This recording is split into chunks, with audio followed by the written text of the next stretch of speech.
Mirë se erdhe në botën ku askush nuk është i pafajshëm.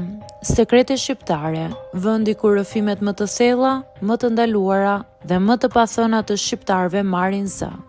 Na bëni subscribe për histori të ndryshme. Jam 42 vjeçe dhe në lagjen time më njohin si gruaja e qetë. Disa më përshëndesin me respekt, disa më shohin me një lloj kurreshtje të heshtur, ndërsa disa të tjerë kanë krijuar një ide të plotë për mua pa më njohur fare. E tërhequr, serioze, e rregullt, kam dëgjuar shumë etiketime gjatë viteve. Çdo herë kam buzëqeshur sepse askush nuk e di historinë time të vërtetë. Unë kam mësuar një gjë shumë herët. Njerëzit shohin vetëm atë që ti u lejon të shohin. Dhe unë kam ditur gjithmonë të fsheh pjesën time më të lirë. Kam qenë e martuar për shumë vite, një martesë që nga jashtë dukej e qëndrueshme. Nuk ishte skandale, nuk ishte drama të mëdha. Ishte ajo lloj jete që shumë e quajnë normale. Por për mua ishte e zbrazët. Jo sepse burri im ishte i keq, jo sepse nuk ishte respekt, por sepse dal nga dal po humbisja veten. Zgjohesha çdo ditë për të bërë të njëjtat gjëra, kujdesesha për shtëpinë, për detyrimet, për gjithçka që pritej nga unë.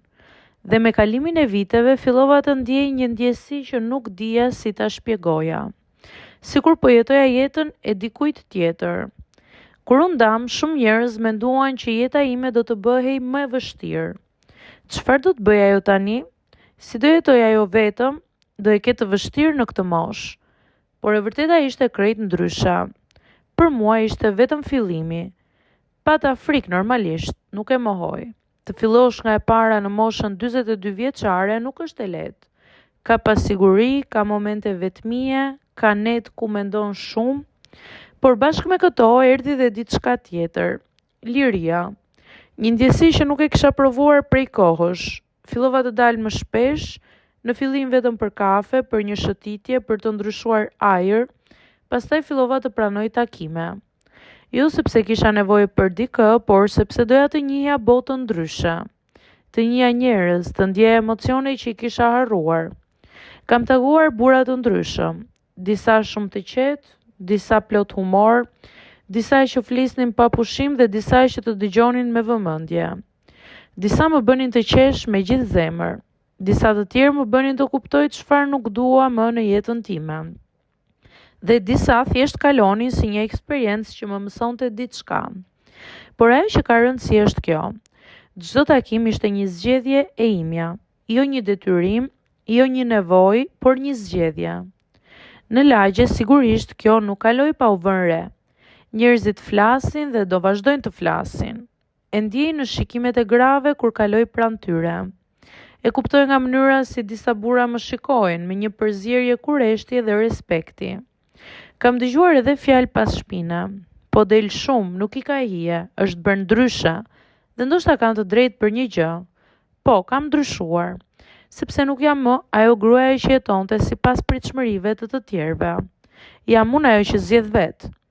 Një mbrëmje ndërsa po bëhesha gati për të dalë, u ndala para pasqyrës për pak më gjatë se zakonisht. Pash veten me kujdes. Vura re çdo detaj, rrudhat e vogla pranë syve, shenjat që koha ka lënë, por për herë të parë pas shumë vitesh nuk pash mangësi. Pash histori, eksperiencë, një grua që ka kaluar shumë dhe që më në fund po jeton për veten. Ajo që më bëri më shumë përshtypje ishte shikimi im. I gjallë, i sigurt, i lirë. Në atë moment kuptova, nuk ka rëndësi çfarë thon të tjerët.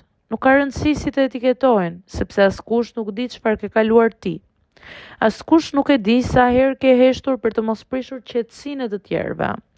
Askush nuk e di sa herë ke lënë veten pas dore për të qenë siç duhet. Dhe kur më në fund vendos të jetosh ndryshe, duket sikur i habit të gjithë. Por për ty, është thjesht kthimi te vetja. Nuk e di çfarë më pret në të ardhmen, ndoshta një ditë do të ndalem, ndoshta do të gjej dikë që më bën të qëndroj, ose ndoshta jo. Por një gjë e di me siguri. Nuk do të jetoj më për të kënaqur pritshmëritë e të tjerëve, sepse kam humbur shumë vite duke e bërë këtë, dhe tani dua të jetoj çdo ditë si zgjedhje, jo si detyrim. Në fund të fundit, jeta nuk matet me atë që të tjerët mendojnë për ty, por me atë që ndjen ti kur je vetëm me veten tënde.